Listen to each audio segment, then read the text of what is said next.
Bismillahirrahmanirrahim. Assalamualaikum warahmatullahi wabarakatuh. Selamat siang sahabat Mulia Hati, apa kabar semua? Yang kami harapkan kabar sahabat Mulia Hati sehat-sehat ya. Baiklah, kembali lagi di podcast Rumah Sakit Umum Mulia Hati Wonogiri, podcast yang mengupas tentang penyakit atau edukasi kesehatan. Yang kami harapkan podcast-podcast yang kami tayangkan ini bermanfaat dan sangat mengedukasi untuk sahabat Mulia Hati di sekitaran Wonogiri.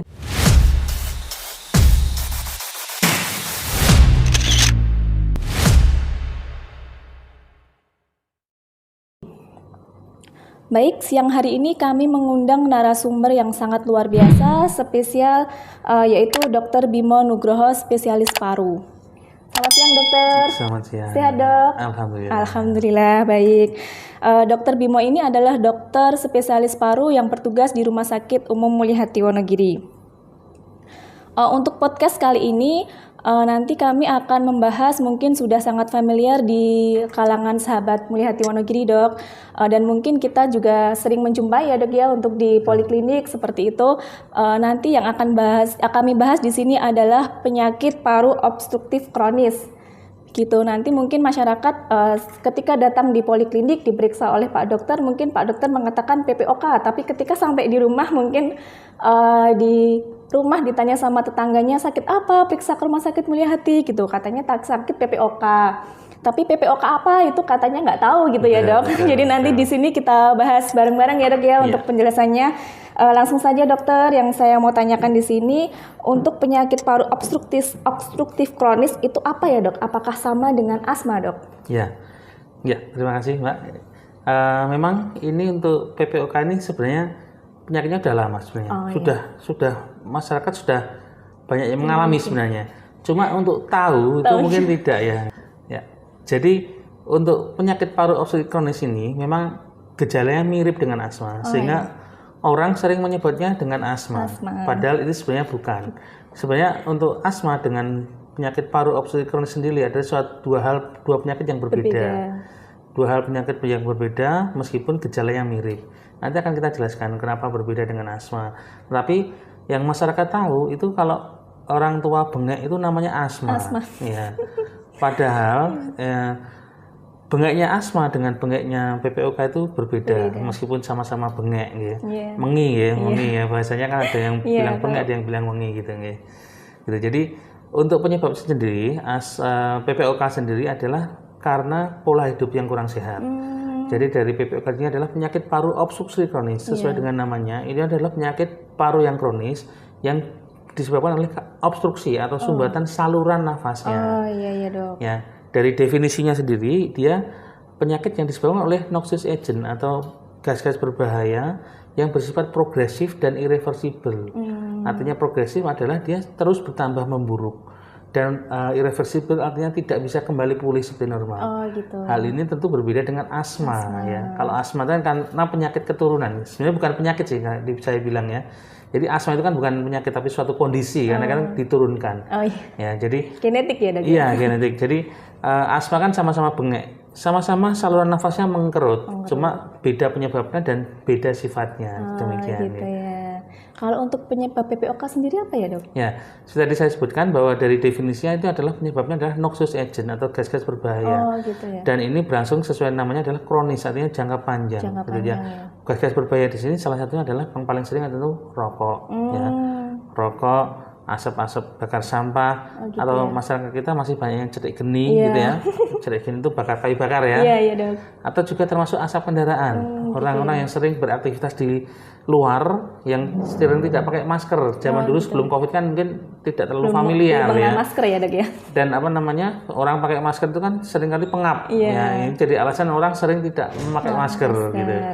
Nah, di sini menyebabkan penumpukan dari gas-gas berbahaya dalam jangka waktu lama yang merusak saluran nafas. Nah, ini yang disebut dengan menjadi penyakit yang namanya PPOK gitu. Kronis ya dok, jadi lama ya. Kronis betul. Gitu. Kalau untuk gejalanya pasti sama ya dok dengan asma, jadi sesak nafas kayak gitu ya dok ya? Iya, gejalanya itu hampir mirip dengan asma. Yaitu berupa yang paling sering, yang paling khas adalah mengi atau suaranya berbunyi seperti fluid.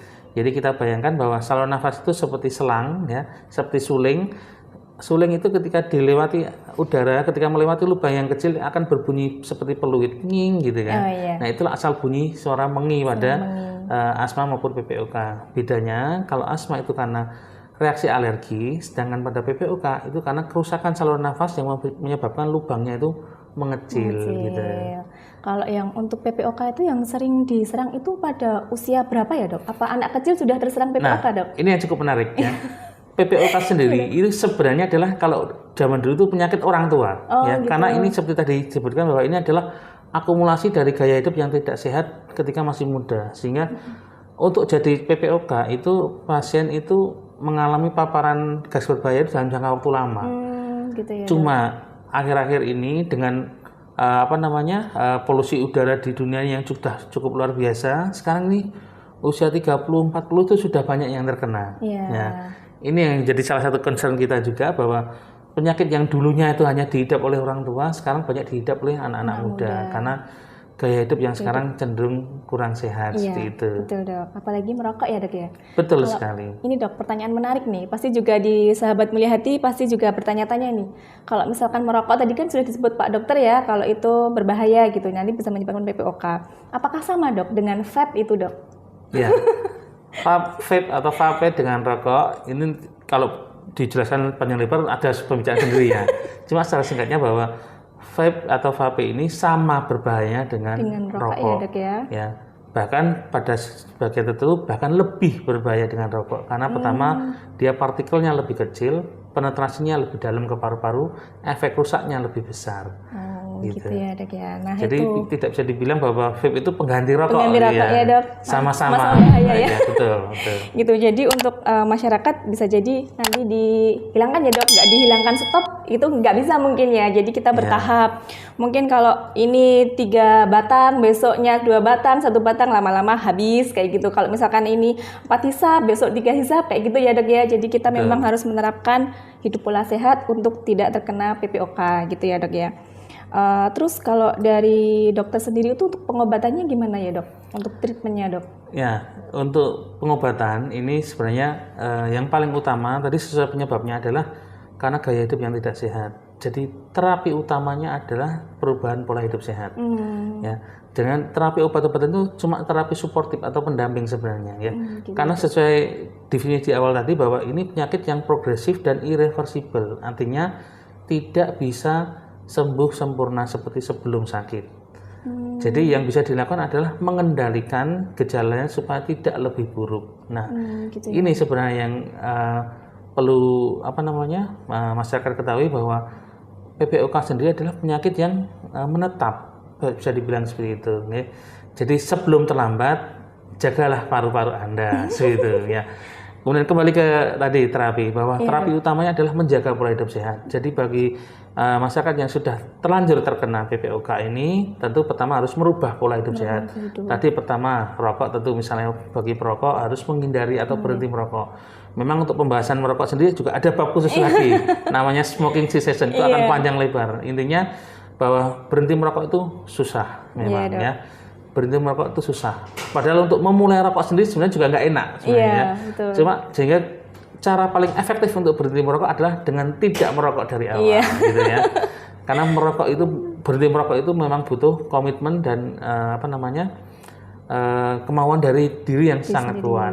Karena ketika sudah berhenti 5 tahun, 10 tahun, ketika bertemu temannya lagi yang merokok, bisa jadi kumat lagi, gitu. Itu tidak untuk seperti itu. Karena zat nikotin atau zat yang dikandung dalam rokok itu dia mengandung adiksi yang cukup berat, sehingga ketika orang berhenti merokok itu ada efek-efek withdrawal atau efek samping yang cukup berat, misalnya mulai kayak orang lemes, lesu, lunglai, ya ibaratnya kayak orang sakau gitu ya. Jadi keluhan-keluhan itu muncul, dan keluhan itu akan berhenti ketika dia merokok, akhirnya dia terjerat lagi sama rokok, seperti itu. Gitu jadi memang agak susah untuk berhenti merokok.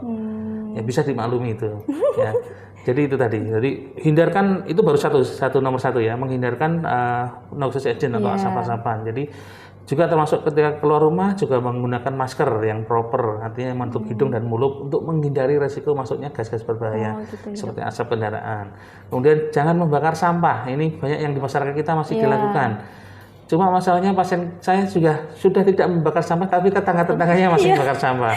Ya, karena yang namanya asap kan kemana-mana ya, sesuai arah mata angin, sehingga bisa masuk kemana-mana. Ini sudah cukup berat ya, karena beberapa pasien kami juga gejalanya cukup berat, sehingga sangat-sangat menghindari asap tidak bisa, karena di rumah banyak sekitarnya yang masih membakar sampah. Nah, ini memang juga perlu diedukasi juga. Kemudian selain pertama tadi menghindari polusi udara, yang kedua yang tidak kalah penting adalah nutrisi. Ya. Nutrisi itu sangat penting karena nanti akan memperbaiki kerusakan yang ada di paru-paru. Meskipun tentu tidak bisa kembali seperti paru-paru semula, tetapi paling tidak memperbaiki kerusakan yang ada sehingga tetap bisa produktif. Nah, ini yang paling penting adalah untuk menjaga pasien untuk bisa tetap produktif, gitu ya. Nah, ini paling penting. Nah, apa nutrisi yang harus dimakan? Ini panjang lebar juga, tapi secara singkat disebutkan bahwa harus memperbanyak konsumsi protein, ya, baik protein nabati maupun hewani, serta mengurangi gula, minyak dan tepung. Gula, minyak dan karbohidrat, gitu. Nah, ini kelihatan cuma 3, tapi dari situ banyak jabarannya. Sudah semua macam gula, minyak itu bisa gorengan, makanan bersama, makanan berlemak. Nah, tepung ini ya Kak Nel, ya. Karbohidrat ini adalah sumber makanan pokok masyarakat Indonesia. Ini agak susah menghindarkan. Mulai dari nasi dan sebagainya, dan juga makanan-makanan viral kan kebanyakan itu tadi ada minyak, goreng dan tepung gitu. Nah, ini agak susah ya di era modern seperti ini memang banyak membawa perubahan dalam pola hidup masyarakat ya. Kemudian yang ketiga itu olahraga, exercise. Ini tujuannya adalah untuk melatih otot-otot pernafasan yang rusak akibat paparan asap sebelumnya ya. Dan olahraga yang dianjurkan adalah olahraga yang endurance dan low impact. Ya, antara endurance dan low impact adalah olahraga yang tidak terlalu eksplosif. Contoh langsung jalan sehat, senam, berenang gitu ya. Hindarkan olahraga yang eksplosif. Apa itu? Olahraga yang pakai poin. Contohnya tenis, badminton, futsal, voli dan sebagainya itu cenderung dia eksplosif. Jadi kalau saya bilang itu tidak olahraga tapi lebih ke permainan gitu. Jadi untuk yang menjaga kesehatan adalah olahraga yang endurance dan low impact tadi. Bisa jalan sehat, bisa senam, berenang gitu. Tapi kuncinya adalah di continue atau rutin ya. Tidak cukup seminggu sekali gitu ya. Gitu. Nah, yang keempat tentu tidak boleh capek. Yang kelima pakai obat-obatan nanti yang harus dipakai rutin bila diperlukan. Gitu Dok. Kalau yang untuk ini tadi kan sudah ya Dok untuk pengobatannya seperti itu. Dokter pernah menjumpai nggak Dok yang dirawat di rumah sakit ini sampai PPOK-nya yang paling parah gitu Dok? Ya, untuk paling parah tentu banyak ya. Tapi tentu beberapa kondisi PPOK sendiri kadang komplikasi dengan penyakit lain. Karena yang namanya paru-paru itu akan berdekatan dengan jantung. Sehingga ketika terjadi penyakit paru yang berkepanjangan dan tidak terawat, tentu akan mempengaruhi kesehatan jantung. Jadi seringkali pasien kami yang kami jumpai di ruangan karena neglected atau karena kurang pengetahuan sehingga tidak terlalu diperhatikan kesehatannya, penyakit parunya kronis sekali sehingga dia sudah mengenai jantung. Ibaratnya kalau bahasa awamnya komplikasi ke jantung. Gitu. Jadi jantungnya jadi kena. Demikian juga sebaliknya. Kami juga sering menerima konsulan dari teman sejawat dari jantung, penyakit jantung yang kronis bisa ke paru-paru. Nah, salah satunya gejalanya adalah PPOK. Ini juga saling mempengaruhi dari dua hal tersebut. Gitu ya, Dok. Jadi dua organ ini harus sangat saling dijaga gitu. Dengan cara menerapkan pola hidup sehat yang saya sebutkan tadi. Gitu. Iya, betul sekali Dokter Bimo. Kalau untuk tadi sudah menjelaskan tips dan trik juga ya Dok ya, secara tidak langsung yang tadi kita harus menjaga pola hidup sehat, menghindari asap ya Dok ya. Kalau kita motoran ya Dok, bagi yang motor itu harus wajib menggunakan masker. Betul. Terus kalau yang di rumah itu, ya itu yang susah Dok, yang kita gimana caranya mengedukasi tetangga supaya tidak membakar itu nanti kita kolaborasi dengan Pak RT mungkin ya Dok ya gitu. Gitu ya. Begitu ya Dok ya. Mungkin untuk sahabat Mulia Hati tadi sudah disampaikan oleh Dokter Bimo terkait gejala-gejala. Nanti apabila di sahabat Mulia Hati itu terdapat gejala yang sudah disampaikan oleh Dokter Bimo, bisa datang langsung ke poliklinik kami di spesialis paru ya Dok ya. Nanti bertemu langsung dengan Dokter Bimo pada hari Senin sampai Jumat ya Dok prakteknya. Ya nanti bisa langsung ke pendaftaran, bisa langsung menuju ke poliklinik spesialis paru seperti itu. Ya baik Dokter, untuk tanda gejalanya gimana ya Dok, sama untuk gimana cara masyarakat itu mengenali PPOK ketika serangan itu harus bagaimana gitu Dok? Baik. Ya, baik. Jadi gejala yang paling khas tadi sudah disebutkan di awal adalah sesek atau mengi ya. Sesek sampai mengi sebenarnya. Jadi mengi itu suara nafas yang berbunyi seperti peluit. Ya, kalau orang bilang ada yang mengi, ada yang bengek, ada yang wheezing gitu ya. Jadi itu tadi seperti sudah kita jelaskan dari awal bahwa itu karena adanya penyempitan saluran nafas gitu. Nah, apa bedanya dengan asma? Itu adalah karena dari riwayatnya ya.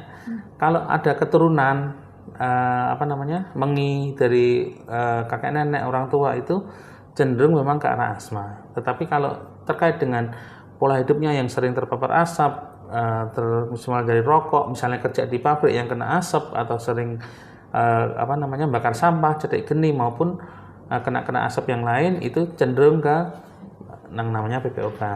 Untuk membedakan dengan asma itu dari pemeriksaan, dari gejalanya hampir sama. Ya, hampir sama. Sesak nafas ya dok ya. Ya, cuma ada lagi yang membedakan adalah progresivitasnya.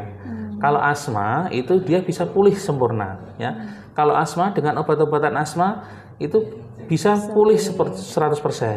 Sedangkan pada PPOK tidak. Ya, jadi PPOK misalnya diobati gejala serangan terus diobati, dia akan membaik 90%, menyisakan 10%. Gitu. Nah, nanti ketika ada serangan lagi dari 90% itu diobatin baik tinggal 80%, menyisakan 20%. Nah, itu tadi yang namanya progresif ya. Jadi khasnya penyakit PPOK adalah dia ketika serangan akan lebih buruk daripada serangan sebelumnya. Makanya tujuan pengobatan dari PPOK sendiri adalah mencegah serangan berikutnya gitu, ya, dengan obat-obatan yang dipakai rutin ya. Bagi masyarakat yang sudah sering berobat itu tentu sudah paham dengan beberapa obatnya hampir sama dengan asma, cuma bedanya penggunaannya. Kalau asma digunakan hanya ketika serangan saja, sedangkan PPOK digunakan rutin untuk mengontrol, untuk mencegah kemudian ya. Jadi untuk pengobatannya itu jenis obatnya hampir sama, tetapi cara penggunaan dosisnya yang berbeda. Itu nanti yang bisa konsultasi dengan dokter. Gitu. Jadi karena tujuan utamanya adalah untuk mencegah serangan berikutnya, maka obat-obatan untuk PPOK sendiri harus digunakan rutin. Tetapi saya ingatkan lagi bahwa yang utama itu bukan obat. Yang utama adalah menerapkan pola hidup sehat. Jadi akan tidak berguna kalau menggunakan obat rutin tapi pola hidupnya belum dirubah. Masalahnya tadi saya sebutkan di awal bahwa ini sering ada disebut sebagai penyakit orang tua ya. Orang tua itu makannya susah Itu wajar, itu normal, itu fisiologis. Kenapa? Karena lidahnya orang tua itu sensitivitasnya sudah menurun ya. Jadi makan apa-apa rasanya hambar. Ini yang membuat nafsu makan pada orang tua turun. Ya, ini akan berimbas terhadap daya tahan tubuh yang berujung pada keluhan yang memberat. Nah, ini sekarang sering saya edukasi pada pasien setiap kali kontrol adalah yang saya tanyakan bukan obatnya bagaimana, tapi makannya bagaimana. Karena ini sangat penting buat pasien ya. Jadi ketika daya tahan tubuhnya ngedrop ya, itu terapi utama ya makan ya, bukan obat-obatan. Kalau serangan menggunakan obat-obatan gitu ya. Jadi yang utama adalah sumber tenaga itu dari makanan. Ya, makanannya apa? Seperti tadi saya sudah sebutkan, yang penting adalah protein. Ya, buah dan sayur. Menghindari gula, minyak dan tepung-tepungan atau karbohidrat. Itu yang sangat sulit, dok. Itu yang sangat sulit. Sangat sulit bagi masyarakat ya, apalagi minyak kayak gitu, dok. Minyak gorengan di mana-mana, dok. Betul. Makan viral juga banyak. Iya, betul. Gorengan dan tepung-tepungan. Itu yang agak susah. Apalagi pangsit ya. Pangsit itu tepung ya, dok ya. Betul. Yang baru viral saat ini, dok. Terus untuk faktor resiko, dok. Faktor resikonya seperti apa, dok? Ya, faktor resiko tentu yang pertama adalah usia. Ya. Karena ini adalah suatu penyakit yang kumulatif, itu makin banyak usia, makin berumur tentu berisiko makin tinggi. Yang kedua itu dari paparan asapnya, lingkungan kerja. Ya. Jadi karakteristik orang tersebut akan menentukan prognosis dari penyakit tersebut. Misalnya pasien yang sering berhubungan dengan asap-asapan, misalnya dia kerja di pabrik, itu tentu akan sangat berisiko terkena PPOK dibandingkan orang-orang yang tidak terpapar asap tentu saja gitu ya. Yang kedua jenis kelamin, yang berikutnya jenis kelamin ya. Memang antara laki-laki dan perempuan itu terdapat perbedaan fisiologis yang cukup signifikan ya. Saluran nafas juga demikian. laki-laki dan perempuan ada sedikit perbedaan, meskipun tidak banyak ya, sedikit perbedaan terhadap respon terhadap suatu alergen atau zat yang berbahaya yang masuk ke paru-paru, gitu ya. Respon antara laki-laki dan perempuan ini tidak sama, gitu, secara genetik. Meskipun secara individual nanti akan beda-beda juga, gitu. Jadi meskipun tidak banyak, jenis kelamin itu juga jadi salah satu faktor risiko. Lebih banyak pada laki-laki. Oh gitu ya, Dok. Karena tadi tentu terkait dengan pola hidup sehat dan kultur. Yang namanya kerja di luar kan tentu laki-laki, gitu kan, kulturnya seperti itu ya, meskipun tidak selalu ya. Sehingga banyak menyerang kebanyakan laki-laki. Itu cuma salah statistik sebenarnya, gitu. Yang berikutnya ada beberapa penelitian juga menyebabkan terkait dengan genetik, ya. Ada gen-gen tertentu yang memang dia sangat responsif terhadap noxious agent. Ya, ini akan menimbulkan peluang besar lebih terjadi penyakit, gitu. Jadi memang faktor risiko ini cukup banyak, ya. Tapi yang sangat menonjol adalah terkait dengan kebiasaan atau habit, kebiasaan hidup, gitu. Ya dok, yang terkait faktor risiko tadi kan dokter menyebabkan untuk faktornya ada asap ya dok ya. Nah yang ini yang masyarakat sering itu pasti bingung ya dok ya. Saya merokok, saya vape. Nah itu gimana ya dok ya untuk asap, rokok dan vape itu katanya kan yang vape itu hanya uap ya yang ditimbulkan, padahal itu ada asapnya. Mungkin dokter Bimo itu pasti sudah tahu ya untuk isinya vape itu seperti apa, kandungannya seperti apa, bahayanya seperti apa. Nanti bisa dijelaskan monggo dokter. Ya, ini yang juga kadang perlu diluruskan juga buat masyarakat ya. Kadang, saya nggak ngerokok aja, biar aman saya nggak vape aja. Ya ini perlu disampaikan juga buat masyarakat bahwa vape dan rokok itu sama berbahaya.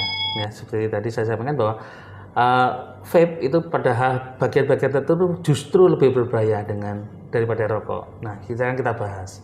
Rokok itu adalah dia dari tembakau yang kita bakar, ya. Kemudian asapnya kita hirup, ya. Jadi apa yang hasil pembakaran dari tembakau dan salah satunya adalah bahan nikotin itu yang memberikan sensasi yang selama ini diminta sama perokok, ya, mulai dari rasa nyaman dan sebagainya. Tetapi juga rokok itu juga banyak manfaatnya, ya. Contohnya tadi bisa membuat pencernaan lebih lancar, pertama karena dia akan mempercepat pergerakan usus. Yang kedua, membuat lambung lebih lambat mencerna sehingga timbul rasa kenyang lebih lama. Sehingga pada perokok itu seringkali kalau udah ngerokok udah kenyang, gitu. Jangan cukup rokok, nggak makannya aja kuat kerja seharian gitu ya. Karena terkait dengan pengosongan lambung yang lebih lama dan mempercepat BAB karena dia akan mempercepat pergerakan usus, gitu. Itu efek positifnya, ya. Tapi di luar efek positif itu banyak efek negatifnya. Tentu karena terkait dengan rokok itu dimasukkannya bukan ke lambung tapi ke paru-paru. Ya, yang namanya paru-paru itu kan seharusnya udara bersih yang masuk ke situ. Ya, Tuhan menciptakan paru-paru kan cuma dimasukkan udara bersih, sehingga kita di hidung aja dikasih perlindungan di mana bulu-bulu hidung itu untuk menyaring udara kotor yang masuk, sehingga udara yang masuk ke paru-paru itu benar-benar bersih untuk kita bernafas. Nah ini kok sengaja dimasukkan asap, nah itu lah.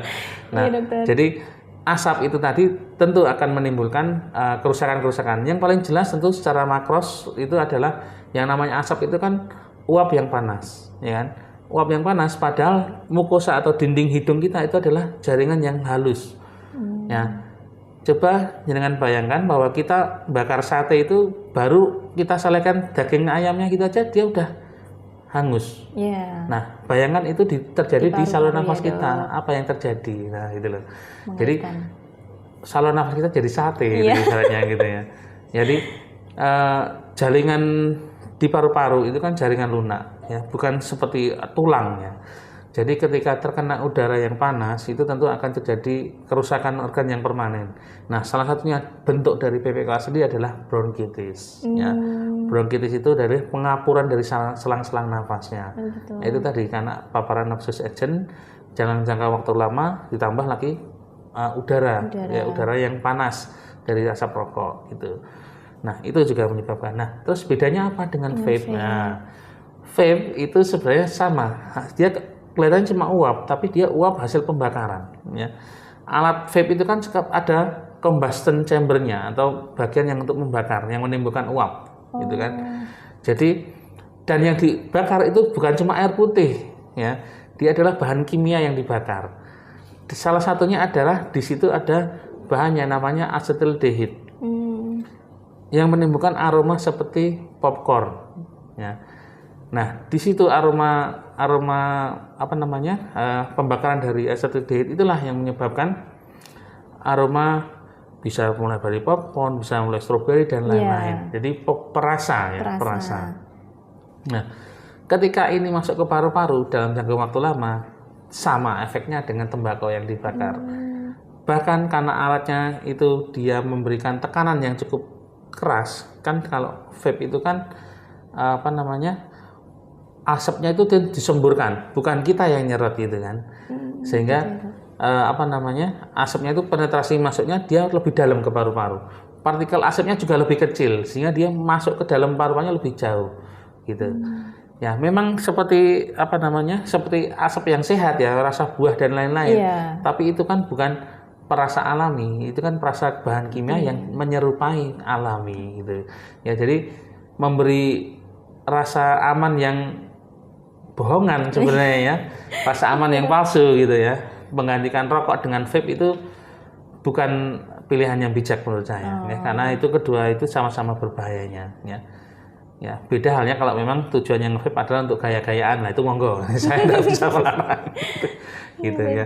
Jadi intinya adalah vape atau vape tadi sama berbahaya dengan rokok dan menimbulkan efek destruksi atau kerusakan yang cukup berat juga untuk paru-paru, demikian ya. Ya dok, baik Dokter Bimo, itu tadi kan pembahasan yang perokok ya dok, yang pengguna ya, itu bahayanya sama nggak ya dok bagi yang menghirup dok? Jadi kayak itu kan enak ya dok ya, kayak misalkan ada teman saya yang nge-vape, baunya enak nih, rasa stroberi, jadi enak gitu ya dok. Tapi itu bahaya nggak ya dok bagi yang menghirup itu dok? Ya, sama seperti second hand smoker atau perokok pasif. Yang namanya asap rokok itu kan yang ngebul di luar itu kan malah justru dia yang berbahaya. Oh gitu ya dok. Karena yang itu kan yang pakai rokok, bagi perokok kan, bagi yang merokok yang pakai filter itu kan dia ada saringannya. Ya, sedangkan asap yang keluar itu kan justru asap yang langsung dari pembakaran tembakau. Nah, itu justru sama berbahayanya. Ya, saya bilang seperti itu karena termasuk juga di vape atau vape. Ya, aroma itu kan bukan, saya sebutkan tadi, bukan aroma alami. Dia kan dari pembakaran dari bahan kimia yang menyerupai aroma alami sehingga memberi sensasi seperti stroberi, bisa pisang, melon dan sebagainya gitu. Nah, bahkan ada penyakit yang namanya popcorn lung, ya. Ini juga salah satunya disebabkan karena tadi asetildehid yang terhirup pada pekerja yang di pabrik vape, ya.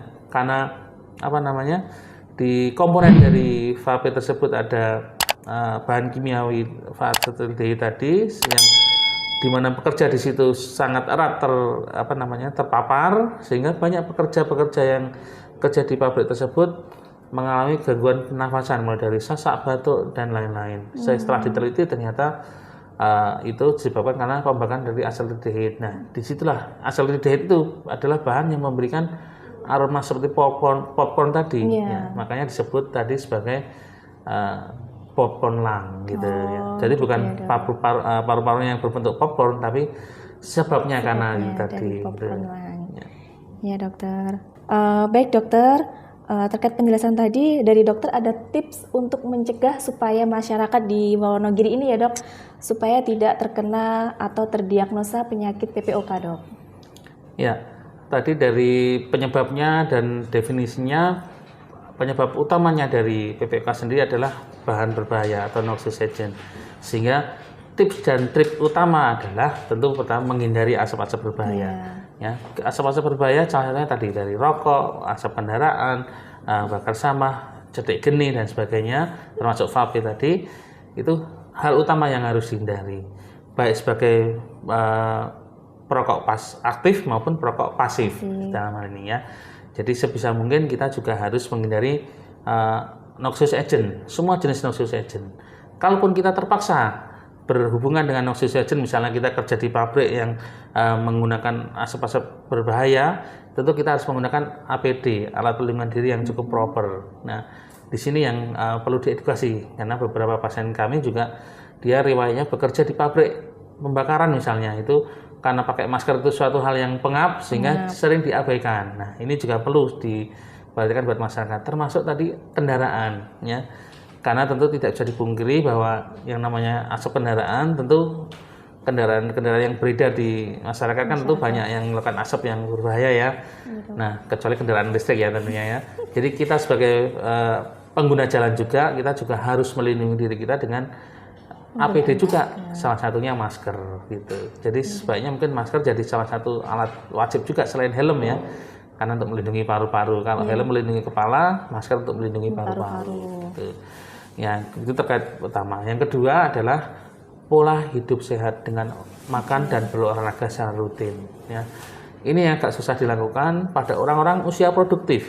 Ya, olahraga itu suatu barang yang mewah untuk usia-usia produktif karena orang-orang usia produktif itu seringkali sibuk dengan pekerjaan. Iya, waktunya habis untuk pekerjaan sehingga ini buat diri kita sendiri ya. Iya dok, betul sekali itu dok. Sehingga waktu untuk berolahraga itu sangat-sangat mahal. Ya, ini yang kadang seringkali kita edukasi bahwa pentingnya olahraga itu sebenarnya simple, tapi memberi manfaat yang sangat besar untuk mencegah kekambuhan maupun terjadinya kasus PPOK.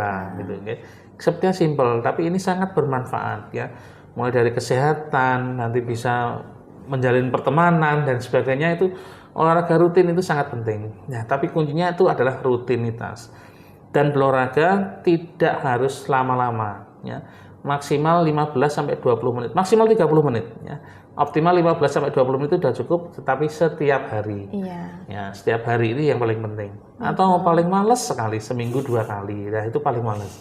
Kalau seminggu sekali kurang ya. Oh, gitu ya. Cuma minggu kita kan cuma seminggu sekali ya kalau minggu ya. Nah, sempatkan waktu. Di sini yang saya sering edukasi pasien-pasien kami yang sudah terlanjur kena PPOK, meskipun usianya muda ya. Nah, ini yang kita edukasi. Usia masih muda, waktunya nggak ada, tenaganya masih kuat. Tapi ketika udah tua, waktunya banyak, tapi tenaganya yang nggak kuat. Nah, makanya sejak kita masih muda, kita sempatkan waktu untuk berolahraga. Itu salah satu tips yang mungkin sangat penting untuk mencegah kejadian PPOK ke depannya. Gitu. Ya. Itu mungkin 2 tips yang paling utama untuk pencegahan. Nanti kalau udah terlanjur terserang penyakit ya tentu dengan pengobatan rutin ya, itu nanti hal lain lagi. Gitu. Oh gitu ya dok ya. Baik dokter, tadi tips dari dokter Bimo, kita wajib menggunakan masker ya meskipun sudah tidak ada COVID mungkin ya dok ya. Jadi tetap masker jangan dihindari gitu. Jadi harus menggunakan masker baik di jalan ataupun di tempat kerja, apalagi yang bekerja di pabrik ya dok ya. Gitu. Yang kedua itu pola hidup sehat, kita terapkan olahraga yang tadi dokter Bimo bilang itu kan harus rutin ya, jadi jangan 1 minggu sekali gitu.